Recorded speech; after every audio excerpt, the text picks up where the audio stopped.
আসসালামু আলাইকুম ওয়া রাহমাতুল্লাহি ওয়া বারাকাতুহু। আলহামদুলিল্লাহ নাহমাদুহু ওয়া নুসাল্লি আলা রাসূলিহিল কারীম, আম্মা বা'দ। সুপ্রিয় শিক্ষার্থীবৃন্দ এবং সম্মানিত অভিভাবক অভিভাবিকাবৃন্দ, সবাইকে সপ্তম শ্রেণীর অনলাইন ক্লাসে স্বাগত।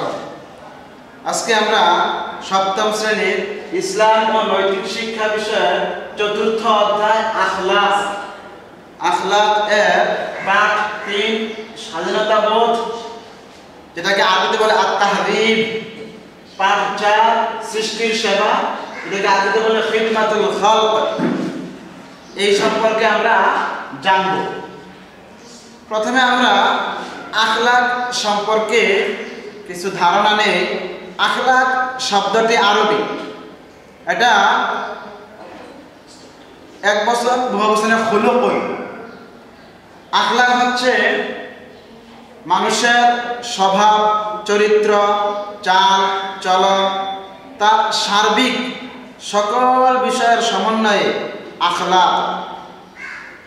আখলাক, যে ব্যক্তির আখলাক সুন্দর তার সকল আমল সুন্দর। যেমন আমাদের আখলাক সুন্দর হওয়ার জন্য, আমাদের চরিত্র সুন্দর হওয়ার জন্য আমরা একজনকে আদর্শ বা মডেল মানতে পারি। তিনি হচ্ছেন আমাদের প্রিয় নবী হযরত মুহাম্মদ সাল্লাল্লাহু আলাইহি ওয়াসাল্লাম। তিনি ছিলেন সর্বোত্তম চরিত্রের অধিকারী। রাসূলুল্লাহ সাল্লাল্লাহু আলাইহি ওয়াসাল্লাম নিজেই বলেছেন যে বুইসতু লিউতাম্মিমা মাকারিমাল আখলাক। রাসূলুল্লাহ আবার বলেছেন যে আমি তোমাদের কাছে শিক্ষক হিসেবে প্রেরিত হয়েছি। আমাদের আখলাক, চাল চলন, আমাদের চরিত্র, আমাদের কথাবার্তা, এগুলি সব হবে রাসূল সাল্লাল্লাহু আলাইহি ওয়াসাল্লামের দেখানো চারিত্রিক আদর্শের মতো। যেমন এই সম্পর্কে আল্লাহ তাআলা পবিত্র কোরআনে বলেন যে লাকাদ কানা লাকুম ফি রাসূলিল্লাহি উসওয়াতুন হাসানাহ, নিশ্চয় তোমাদের জীবনে রাসূল সাল্লাল্লাহু আলাইহি ওয়াসাল্লামের জন্য রয়েছে উত্তম আদর্শ। আমরা রাসূল সাল্লাল্লাহু আলাইহি ওয়াসাল্লামকে অনুসরণ করে আমাদের চরিত্রকে সুন্দর করতে পারি এবং যেই চরিত্র আমাদের জন্য গ্রহণযোগ্য হবে এবং যে চরিত্র দেখে আমরা মুসলিম হিসেবে অন্যান্য প্রাণী, অন্যান্য জাতি তারাও কি আমাদের মুগ্ধ হবে। আমরা একটা বিষয় জানি যে মহানবী সাল্লাল্লাহু আলাইহি ওয়াসাল্লাম দ্বীন প্রচারের ক্ষেত্রে মানুষ তার দ্বীনের দাওয়াতে যেই পরিমাণ মানুষ তার প্রতি আকৃষ্ট হয়েছে তার চেয়ে বেশি আকৃষ্ট হয় তার চাল চলন, তার চরিত্র দেখে। মহানবী সাল্লাল্লাহু আলাইহি ওয়াসাল্লামের চরিত্র দেখে মানুষ সবচেয়ে বেশি ইসলামের দিকে ধাবিত হয়। আমরাও যদি বর্তমান সময়ে আমরা আমাদের সেই কোরআন সুন্নাহ নির্দেশিত, রাসূল সাল্লাল্লাহু আলাইহি ওয়াসাল্লামের আদর্শিত সেই আখলাক দেখাইতে পারি, মানুষকে প্রদর্শন করতে পারি, তাহলে আজকের দিনেও আমাদেরকে দেখে মানুষ, অন্যান্য ধর্মের লোকও আমাদের ধর্মের দিকে ধাবিত হবে এবং আমাদেরকে আমাদের সম্বন্ধে সুন্দর এবং সুইট ধারণা পোষণ করবে। আজকে এই আখলাকের মধ্যে আমরা জানবো স্বাধীনতাবোধ সম্পর্কে। আমরা প্রথমে জানবো এই শব্দটার পরিচয়। স্বাধীনতাবোধ এই শব্দটির আরবি হচ্ছে আত-তাহযীব। আত-তাহযীব এর শাব্দিক অর্থ হচ্ছে ভদ্রতা, নম্রতা, লজ্জাশীলতা। আর যদি আমরা এটাকে একটু ব্যাখ্যা করে বলি তাহলে আচার আচরণে, কথাবার্তায়, বেশভূষা, চাল চলনে মার্জিত পন্থা অবলম্বন করাকে স্বাধীনতা বোধ বলে। এই শব্দটি শুধু আমাদের চাল চলন বা কথাবার্তা নেই, আমাদের সার্বিক সকল বিষয়, যেমন আমার পোশাক পরিচ্ছদ, আমার বাহ্যিক অবয়ব, আমার কথাবার্তা, সব কিছুতেই আমার এই স্বাধীনতাবোধ প্রদর্শন করতে হবে। আমরা এই স্বাধীনতাবোধ এই গুণটি মানুষের আখলাকে হামিদার একটা অন্যতম গুণ। তোমরা তোমাদের অ্যাসাইনমেন্টের মধ্যে আমার এই দেখলাম তোমাদেরকে দেওয়া হয়েছে যে একটা উদ্দীপক দিয়ে বলা হয়েছে যে এক ব্যক্তি তার অফিসে খুব মার্জিত পোশাক পরেন এবং শালীন চলাফেরা করেন, সবাইকে সুন্দরভাবে সবাইকে ভালো ব্যবহার করেন, সুন্দর আচরণ করেন, এইগুলো বলে একটা উদ্দীপক দেওয়া হয়েছে। বলা হয়েছে যে এখানে আখলাকে হামিদার কোন গুণটি প্রকাশ পেয়েছে। তাহলে আমরা এখানে দেখতে পারলাম যে এখানে আখলাকে হামিদার মধ্যে সব গুণ হচ্ছে এখানে স্বাধীনতা বোধ, এই গুণটি এখানে প্রকাশ পেয়েছে। এটি স্বাধীনতা বোধ আমাদেরকে অন্যায় ও অশ্লীল কাজ থেকে বিরত রাখে এবং এটা স্বাধীনতা বোধ মানুষকে আল্লাহর অনুগত বান্দা হতে সাহায্য করে। আমাদের আচার ব্যবহারে শালীন ব্যক্তিকে সবাই পছন্দ করে। আমাদের শালীন যদি আমরা শালীন হই, আমি মাত্রই বললাম যে আমাদের পোশাক পরিচ্ছদেও কি স্বাধীনতা প্রকাশ করতে পারি। আমাদের পোশাক আশাক এগুলি কি স্বাধীনতা, আমাদের সৌন্দর্যের প্রতীক। শালীন ও ভদ্রতার মাধ্যমে বন্ধুত্ব ও হৃদ্যতার সৃষ্টি হয়। আমি যদি সুন্দর করে কথা বলি, আমার আচরণ যদি সুন্দর হয়, তাহলে সবাই আমার বন্ধু হবে, সবাই আমাকে ভালো জানবে এবং সবাই আমার সাথে বন্ধুত্ব করার চেষ্টা করবে। আর যদি আমার চলাফেরা কথাবার্তা যদি উদ্ভট হয়, মানে অশালীন হয়, যেগুলি মানুষ পছন্দ করে না, অশোভন হয়, তাহলে মানুষ আমাকে এড়িয়ে চলবে। তখন এক পর্যায়ে দেখবো আমার কোনো বন্ধু নাই, আমি কোনো বন্ধু বান্ধব পাবো না। এটা তোমাদেরকে বলি, তোমরা তোমাদের এই চলার ক্ষেত্রে তোমাদের কথাবার্তার ক্ষেত্রে, তোমরা যেহেতু স্কুলে তোমরা লেখাপড়া করো, স্কুলে আসা যাওয়ার পথে তোমাদের বন্ধু বান্ধব আছে, তোমরা যখন স্কুলে আসো তোমাদের যে রিক্সার ড্রাইভার, গাড়ির তোমার ড্রাইভারের সাথে তুমি ভালো ব্যবহার করো, তাহলে তোমরা বলবে যে এই ছেলেটা খুব ভদ্র, এই ছেলেটা দেখবে যে ওই লোক তোমাকে দেখি উদাহরণ দিবে যে দেখছো এই ছেলেটা লেখাপড়া করে, সে কত ভালো ছেলে, তুমি তার মতো হও না কেন। এভাবে শালীন চলাফেরা করলে, ভদ্রভাবে চলাফেরা করলে মানুষ তাকে উদাহরণ দেয়। আর যদি পক্ষান্তরে অশালীন হয়, যদি অভদ্র হয়, তার কথাবার্তা কর্কশ হয়, তাকে এড়িয়ে চলবে। আবার যদি এগুলো অশ্লীল হয়, তাহলে তো এটা আরো অন্যতম। আল্লাহ তাআলা পবিত্র কোরআনে বলেন যে আল্লাহ তাআলা, আমরা সূরা লুকমানের মধ্যে একটা বিষয় খেয়াল করলে দেখতে পাবো যে হযরত লুকমান আলাইহিস সালাম তার ছেলেকে এভাবে ভদ্রতা, স্বাধীনতা এগুলো স্বীকৃতি দিতে বলেন, হে বৎস, আয়াত হচ্ছে এরকম, বিসমিল্লাহির রহমানির রহিম, ওয়ালা তুসাইর খাদ্দাকা লিন-নাসি ওয়ালা তামশি ফিল আরদি মারাহান ইন্নাল্লাহা লা ইউহিব্বু কুল্লা মুখতালিন ফাখুর ওয়াকসিদ ফি মাশরিকা ওয়াগদুদ মিন সাওতিক ইন্না আনকারাল আসওয়াতি লিসাওতিল হামির। এই আয়াতগুলিতে লোকমান আলাইহিস সালাম তার ছেলেকে উদ্দেশ্য করে বলতে, হে বৎস, তুমি অহংকার যদি মানুষকে অবজ্ঞা করবে না, পৃথিবীতে উদ্ধতভাবে চলাফেরা করবে না, কারণ আল্লাহ কোনো উদ্ধত আচরণকারীকে আল্লাহ পছন্দ করেন না। আর পরক্ষণে তিনি তার ছেলেকে বলতে বলেন, হে বৎস, তুমি পদচারণ করবে সংযতভাবে, তোমার কণ্ঠস্বর নিচু করবে, নিশ্চয়ই কণ্ঠস্বরের মধ্যে গাধার স্বর সর্বাপেক্ষা অপ্রীতিকর। আয়াতটি সূরা লোকমান আয়াত 19। আমরা এখানে দেখতে পারলাম যে কোরআনে আল্লাহ পাক লোকমান আলাইহিস সালাম এর ছেলেকে উপদেশের মাধ্যমে আমাদেরকে বলতেছেন যেন আমরা পৃথিবীতে উদ্ধতভাবে, অহংকারভাবে যেন আমরা কি চলাফেরা না করি। এই চলাফেরা অহংকার, আল্লাহ তাআলা বলেন যে অহংকারী সে জাহান্নামী।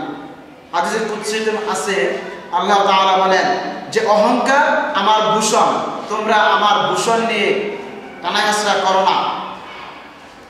কারণ অহংকার মানব জাতি হিসেবে আমরা এগুলা কি করতে পারি না, কারণ আমরা দুর্বল। তাহলে আমরা কি নিয়ে অহংকার করব? অহংকার একমাত্র আল্লাহ তাআলার জন্যই খাস, আল্লাহ তাআলাই অহংকার করতে পারে। এই বিষয়গুলি আমাদেরকে খেয়াল রাখতে হবে। আমাদের আরেকটা বিষয় খেয়াল রাখতে হবে, আমাদের আচার আচরণ চরিত্র যদি অশালীন হয় তাহলে মানুষ আমাদেরকে ঘৃণা করবে। যেমন রাসূলুল্লাহ সাল্লাল্লাহু আলাইহি ওয়াসাল্লাম বলেন নিঃসন্দেহে আল্লাহ তাআলা অশালীন দুশ্চরিত্র ব্যক্তিকে ঘৃণা করেন। হাদিসটা হচ্ছে ইন্নাল্লাহা ইয়াবগাদুল ফাহিশাল বাদিয়া, নিশ্চয় আল্লাহ তাআলা অশালীন ও দুশ্চরিত্র ব্যক্তিকে ঘৃণা করেন। নিশ্চয় আল্লাহ তাআলা অশালীন ও দুশ্চরিত্র ব্যক্তিকে ঘৃণা করেন। মহানবী সাল্লাল্লাহু আলাইহি ওয়াসাল্লাম অন্যত্র বলেন, মানুষের মধ্যে ওই ব্যক্তি সবচেয়ে নিকৃষ্ট যার অশ্লীলতা থেকে রক্ষা পাওয়ার জন্য মানুষ তাকে পরিত্যাগ করে। এই হাদিসটি সহিহ বুখারীর হাদিস। আমরা এতক্ষণ আচার আচরণ সম্পর্কে বললাম। আমাদের চলাফেরা কথাবার্তায় যদি আমরা শালীন না হই, আমরা যদি অশালীন হই, তাহলে এগুলো দ্বারা কি আমাদের মধ্যে যদি চলাফেরা এগুলো পোশাক পরিচ্ছদে যদি আমরা অশালীন হই, তাহলে সমাজে কি অশ্লীলতার বিকাশ ঘটায় এবং এই যে আমাদের সমাজে ইফটিজিং, ব্যভিচার এগুলি জন্ম দেয়। এজন্য ইসলামে নারী পুরুষ উভয়কে পর্দা রক্ষা এবং শালীনতা বজায় রাখার জন্য জোর তাগিদ দেওয়া হয়েছে।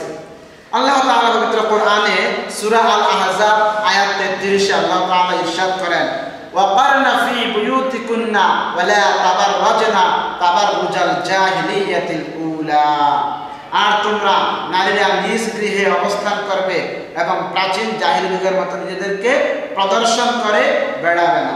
এখানে আমরা দেখলাম আল্লাহ তাআলা বলতেছেন যে তোমরা নিজ গৃহে অবস্থান করবে, আর যদি তোমাদের বের হতে হয় ঘর থেকে তাহলে শালীনভাবে বের হবে। প্রাচীনকালের জাহিলি যুগের মতো তোমরা কি অশালীন কুরুচিপূর্ণ পোশাক আশাক করে তোমরা কি বের হবে না।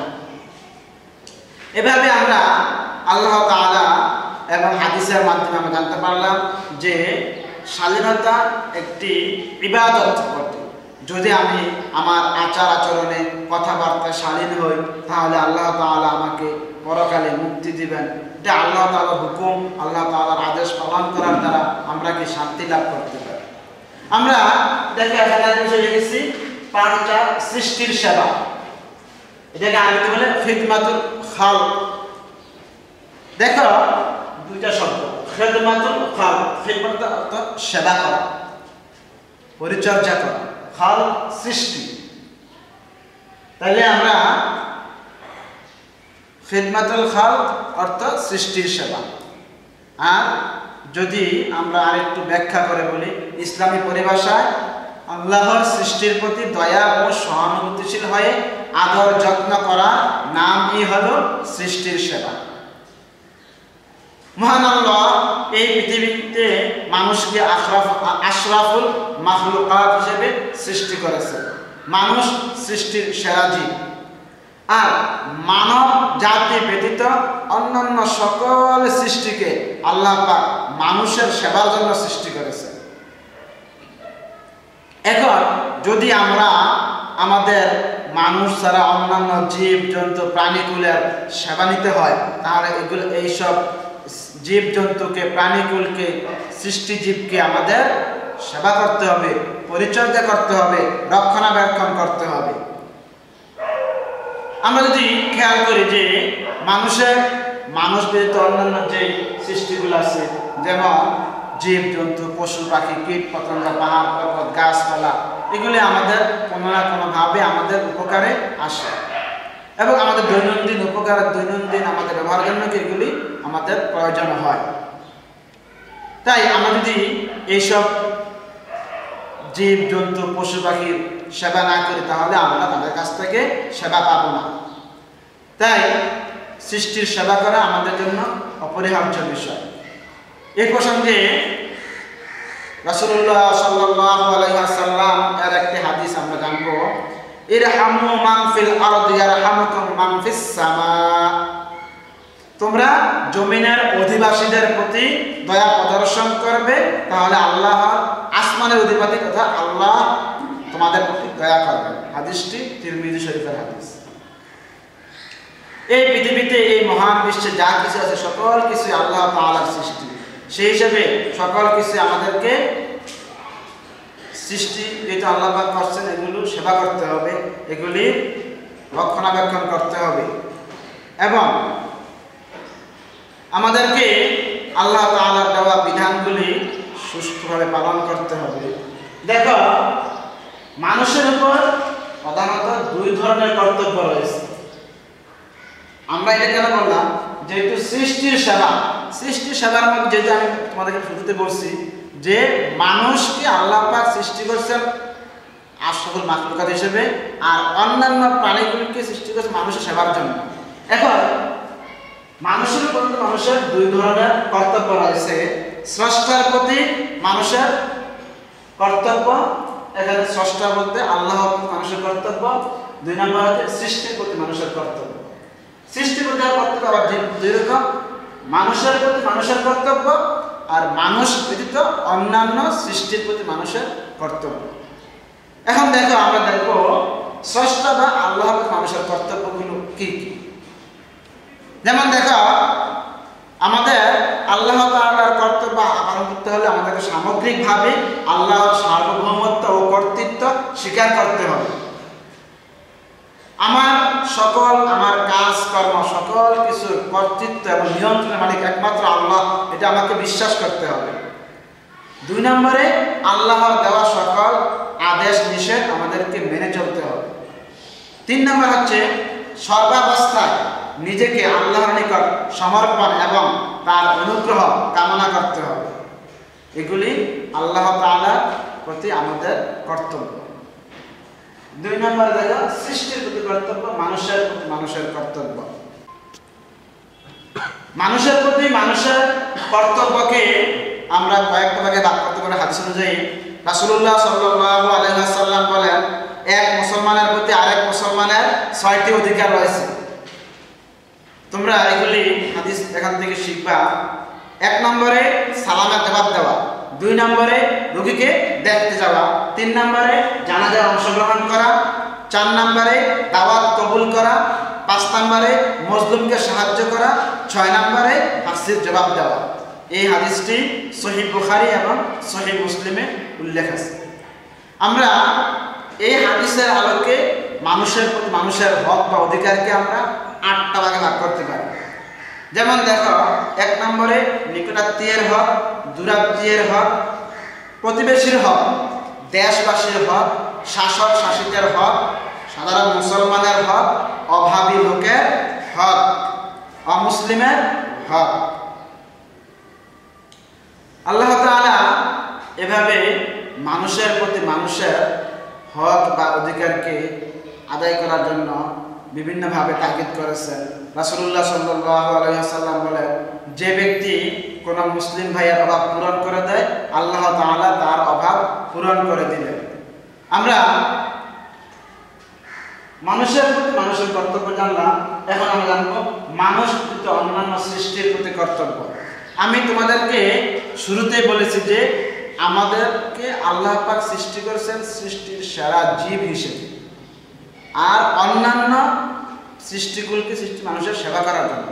এখন আমাদেরকে এই সকল কিছুকে সেবা করতে হবে, তাদের পরিচর্যা করতে হবে, রক্ষণাবেক্ষণ করতে হবে।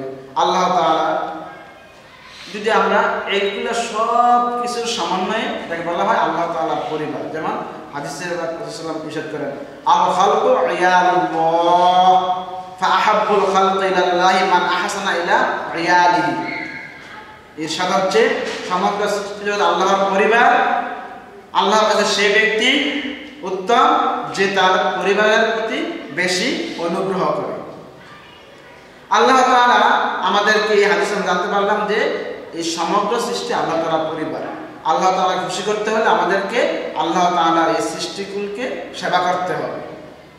যেমন আমরা একটা হাদিস জানি, আমরা বনি ইসরায়েলের এক মহিলা একটি তৃষ্ণার্ত কুকুরকে পিপাসায় কাতর হয়ে সেই কুকুরটি কাতরাতে ছিল, তখন এই মহিলা এই কুকুরকে পানি পান করানোর কারণে, সে ছিল পাপিষ্ঠ মহিলা, কিন্তু সে একটা কুকুরকে পানি পান করার কারণে আল্লাহ পাক তার প্রতি সন্তুষ্ট হয়ে তাকে ক্ষমা করে দেন। এটা একটা হাদিস। এই হাদিসটি সহিহ বুখারী এবং সহিহ মুসলিমে আছে। আমরা আরেকটা হাদিস আমরা খেয়াল করবো যে রাসূলুল্লাহ ইরশাদ করেন, এক মহিলা একটি বিড়ালকে বেঁধে রেখেছিল। সেই বিড়ালটিকে খেতে দেয়নি এবং তাকে ছেড়েও দেয়নি। যদি ছেড়ে দিত তাহলে কি বিড়ালটি জীবন ধারণের জন্য তার প্রয়োজনীয় কিছু সে খেতে পারত, কিন্তু এভাবে সে তাকে আটকে রাখার কারণে বিড়ালটি অবশেষে না খেয়ে ক্ষুধার কারণে মারা যায়। পরে এর কারণে আল্লাহ পাক ওই মহিলাকে কি করেন? শাস্তি দেন। এভাবে জীবজন্তুর প্রতি আল্লাহ তাআলা আমাদের খেয়াল করি যে জীবজন্তু মতো উদ্ভিদের প্রতিও কি আমাদের সদয় হতে হবে। আমরা বিনা কারণে কোনো গাছের পাতা ছিঁড়ব না, কোনো আমরা গাছ নষ্ট করব না। কারণ কি? আমরা যদি গাছের পাতা নষ্ট করি, গাছ নষ্ট করি, গাছ আমরা জানি কি গাছ আমাদের আমরা কি অক্সিজেন নেই, আর আমরা যে কার্বন ডাই অক্সাইড নির্গত করি এটা কি গাছ গ্রহণ করে, গাছ আমাদেরকে অক্সিজেন ছাড়ে, আর আমরা সেই অক্সিজেন গ্রহণ করে বেঁচে আছি। আমরা যদি এই গাছ সেবা না করি, পরিচর্যা না করি, তাহলে আমরা এক সময় কি এর কাছ থেকে সেবা পাবো না। তাইলে কি হবে? এই পৃথিবীটা এক সময় কি হয়ে যাবে?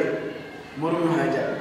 ঠিক তদ্রুপ আমাদেরকে এইভাবে আমরা নদী, নালা, খাল, বিল এগুলোকে আমাদের কি দেখতে হবে। যেমন আমরা ঢাকা শহরে বসবাস করি, আমাদের ঢাকা শহরের যেটা ঢাকা শহরের রক্ষা কবচ বুড়িগঙ্গা নদী, আমরা যদি নদীকে বিষাক্ত করে ফেলি, শিল্প বর্জ্য ফেলে এগুলাকে আমরা যদি বিষাক্ত করে ফেলি, তাহলে আমরা বিশুদ্ধ পানি পাবো না। নদীর থেকে আমরা আমাদের এই বিষাক্ত ময়লা আবর্জনা এগুলো ফেলার কারণে দুর্গন্ধ আসবে এবং আমরা কি ক্ষতিগ্রস্ত হব। এভাবে আমরা জানলাম জীব জন্তু, পশু পাখি, উদ্ভিদ সকল কিছুর প্রতি আমাদেরকে সদয় হতে হবে, এগুলো সেবা করতে হবে, পরিচর্যা করতে হবে। এগুলি আমাদের জন্য আল্লাহ তাআলার পক্ষ থেকে আদেশ এবং এগুলো ইবাদত। আল্লাহ তাআলা আমাদেরকে এই সনাতন শিখে, সৃষ্টি সেবা এগুলো শিখে এবং সেই অনুযায়ী আমল করার তৌফিক আল্লাহ আমাদেরকে দান করুন। এবং তোমাদেরকে যেহেতু এই বিষয়ে অ্যাসাইনমেন্ট দেওয়া হয়েছে, তোমরা এগুলি দেখবে, ভালো করে দেখে সুন্দরভাবে অ্যাসাইনমেন্ট জমা দিবে, সেই আহ্বান রেখে আজকের ক্লাস শেষ করছি। আসসালামু আলাইকুম।